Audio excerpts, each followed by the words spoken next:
হেলাই হেলাই কাটাইলাম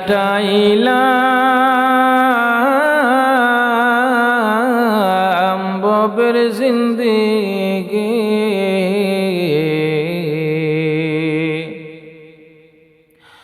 বোঝা শোনা না করিলাম বন্দেগি, বোঝা শোনা না করিলাম বন্দেগি। হেরে ভাই আমার, বাবার আমার, আমি দুনিয়ার সব কিছু চিনলাম, সব কিছু জানলাম, সব কিছু বুঝলাম। আমি ছেলের সন্তানকে চিনলাম, ভাই বেরাদর চিনলাম, আত্মীয় স্বজন চিনলাম, বিবি বাচ্চা চিনলাম, মা বাবা চিনলাম। আমি দুনিয়ার টাকা বুঝলাম, টাকা চিনলাম, দুনিয়ার পয়সা চিনলাম, বাড়ি করলাম, গাড়ি করলাম, সব কিছু করলাম। শুধু একমাত্র আমার মাওলা, যেই মাওলাকে চিনার জন্য, পরিচয়ের জন্য আমাকে দুনিয়া পাঠাইছে, আমি সেই মাওলাকে চিনলাম না। আমার মাওলাকে বাদ দিয়ে দুনিয়ার সব কিছু আমি পরিচয় পাইলাম, আমি চিনলাম। যদি বলি, জিজ্ঞাসা করি, বাইরে নামাজ পড়ো, আসো মসজিদে আসো, আজান দিছে, এই কথাটা বলতে দেরি হয়, একটা মুস্কি হাসি দেয়, মাথাটা নিচু করে দেয়, নিচু করে দিয়া বলে, হুজুর গো,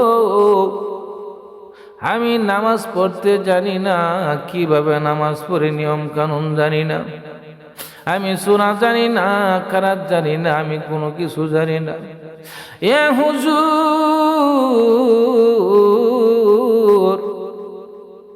কত রাকাত কোন নামাজের, কত রাকাত নামাজ তাও আমি জানি না, কেমন করে আমি পড়ব? যে কালমাটা পড়লে আমরা মুসলমানের হৃদয়, আমাদের মুসলমানের প্রাণ, যে কালমা একজন বেদুর্মী পড়লে সে মুসলমান হয়ে যায়, ইখলাসের সাথে, খুলুসিয়তের সাথে, ইয়াকিনের সাথে, বিশ্বাসের সাথে যদি একবার কালমাটা পড়া হয়, আমার আল্লাহ পাছনের জীবনের সব জিন্দেগির গুনাহ মাফ করে দেয়। এই কালমাটা যদি পড়তে দেওয়া হয় বন্ধু রে, কালমাটা পড়ো রে, তখন বোঝা যায় গো কেমন ভাবে কালমাটা পড়ে, সুন্দরভাবে কালমাটাও পড়তে পারে না, অথচ আমরা নাম দিয়েছি আমরা মুসলমান, মুসলমানের ঘরে জন্ম হয়েছি, তাই বলে আমরা মুসলমান। অরিজিনাল ভাবে মুসলমানই আমাদের মধ্যে কোনো কিছু নাই। হে ভাই আমার, এত কঠিন বিশাল দুনিয়ার জমিনে, এত কঠিন কঠিন সব কিছু আমি আয়ত্ত করলাম, সব কিছু আমি বুঝলাম। শুধু একটা সূরা, একটা কারাত নামাজ পড়ার জন্য লাগে 2টা সূরা, 3টা সূরা, 2-3টা সূরা আমি আয়ত্তে করতে পারলাম না। তাইলে বুঝেন গো, সব কিছু আমি আয়ত্ত করতে পারছি, সব কিছুর পরিচয় আমি জানি একমাত্র আমার মাওলার প্রেম, আমার মাওলার ভালোবাসা। যেই নবীর শাফাত ছাড়া কাল হাসরের ময়দানে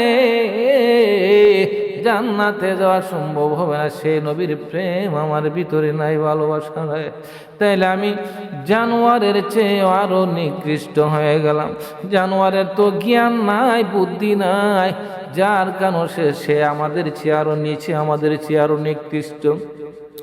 কিন্তু আমাদের জ্ঞান থাকা সত্যি, আমাদের বুদ্ধি থাকা সত্ত্বেও জানোয়ারের চেয়ে আমরা আরো নিচে চলে গেলাম। কিভাবে চলে গেলাম?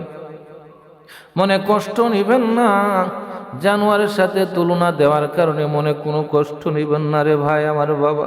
মনের কান দিয়ে শুনেন, মনের কান লাগায় শুনেন, অন্তরের কান লাগায় শুনেন।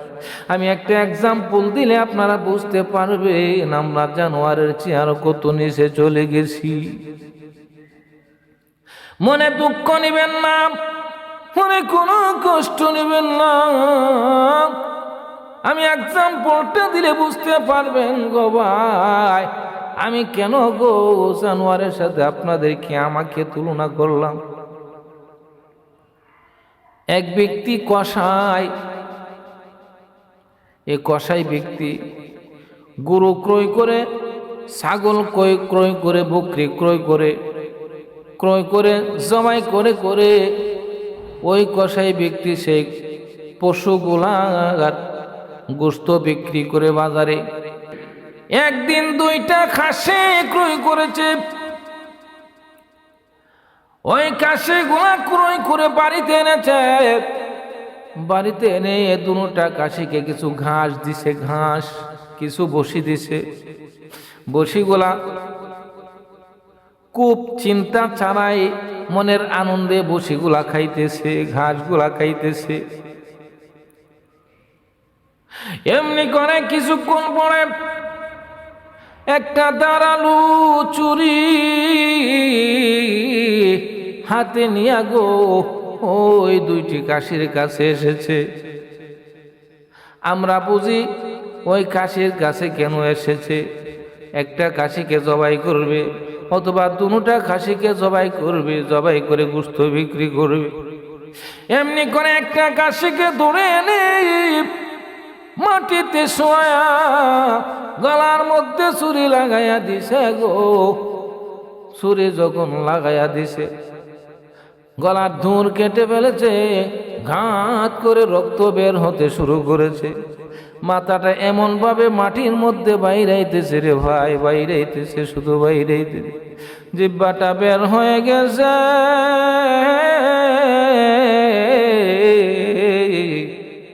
জিহ্বাটা বের করে দিয়েছে, জিহ্বার মধ্যে কামড় মেরেছে।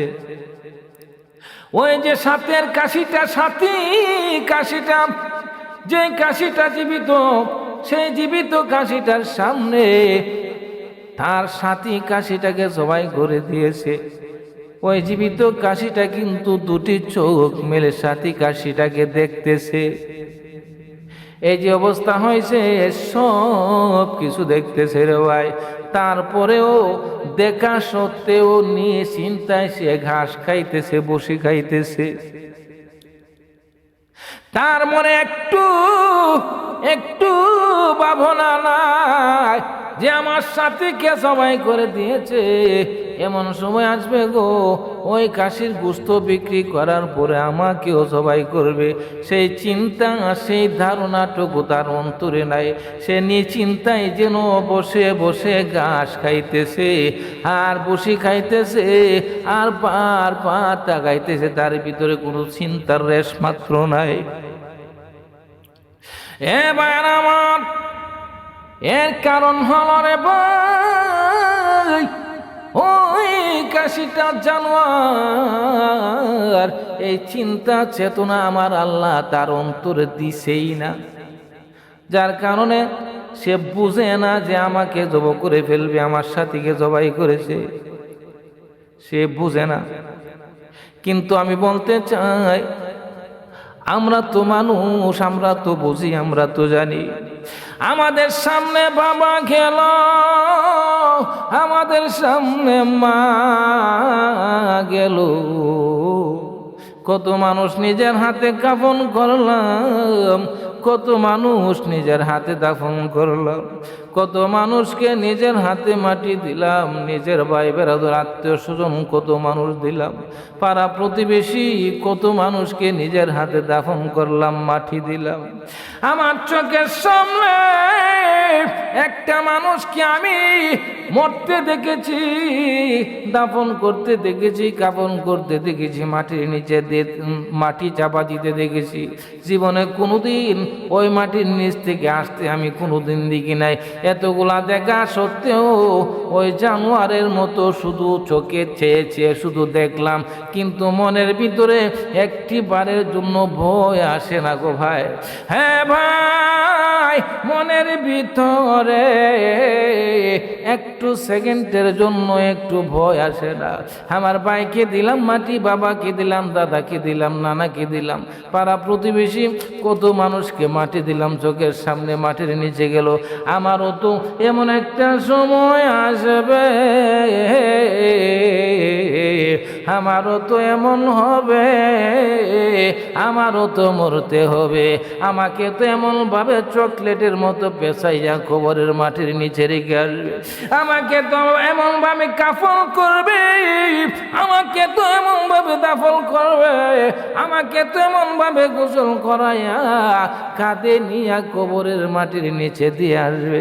এই কথাটা যদি আমরা ভাবতাম তাইলে জীবনে কোনো দিন নামাজ ছাড়তাম না।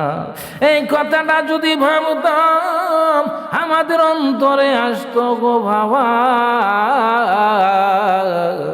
তাইলে জীবনে কোনো দিন গুনাহ করতাম না। এই কথাটা যদি আমাদের ব্রেনে আসতো তাইলে কোনো দিন আমরা মিথ্যা বলতাম না। আমাদের চোখের সামনে তারা মরতেছে, মাটি দিতেছে, আমরা নিশ্চিন্তায় বসে বসে খাইতেছি, ঘুরতেছি, আনন্দ করতেছি। এবার আমি সেই কথাটাই বুঝাইতে চাইছি রে ভাই। ওই জানোয়ার খাসিটা যেমন বুঝে না আমার সাথীকে জবাই করে ফেলেছে, আমার এমন সময় এমন অবস্থা হবে, আমার এমন সময় আসবে, আমরাও বুঝি না। আমাদের সাথী ভাই বেরাদর, বাবা, আত্মীয় স্বজন, দাদা দাদি আমাদের নিজের সামনে মাটি দিয়েছে, আমারও এমন একটা সময় আসবে, আমাকে এমনভাবে মাটি দিয়ে দিবে। সেই কথাটা আমাদের ভিতরে নাই যদি থাকতো তাইলে কোনো দিন আমরা গুনাহ করতে পারতাম না। এবার আমি সেই কথাটাই বুঝাইছি, সেই কথাটাই বলতে চেয়েছি। সেই কথাটা বুঝাইতে গিয়ে আমি মানুষকে জানোয়ার সাথে তুলনা দিয়েছি, ক্ষমা করবেন আমাকে। এবার একদিন তো দুনিয়া ছেড়ে চলে যেতে হবে। আমার আল্লাহ কোরআনের মধ্যে বলেছে, হাইনা মা তাকুনু ইউদরিকুমুল মাউত ওয়ালাউ কুনতুম ফি বুরুজিম মুশাইয়াদা। হে পৃথিবীর মানুষ,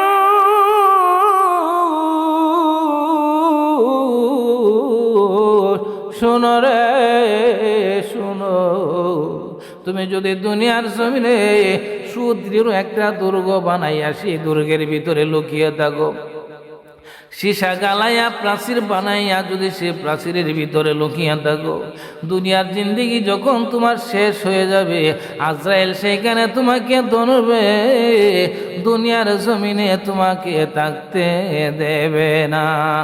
এত বড় কঠিন সত্য, এত বড় কঠিন সত্য জানার পরেও কেমন করে আমরা সেইটা বলে দুনিয়ার জমিনে আনন্দ ফুর্তিতে কাটায়, কেমন ভাবে দুনিয়ার জমিনে আমরা গুনাহ করতে পারি, কেমন ভাবে দুনিয়ার জমিনে আমরা নামাজ ছেড়ে দিতে পারি। আমরা যে বেঁচে আছি এটাই হলো আশ্চর্য, কারণ মরাটা কোনো আশ্চর্য না।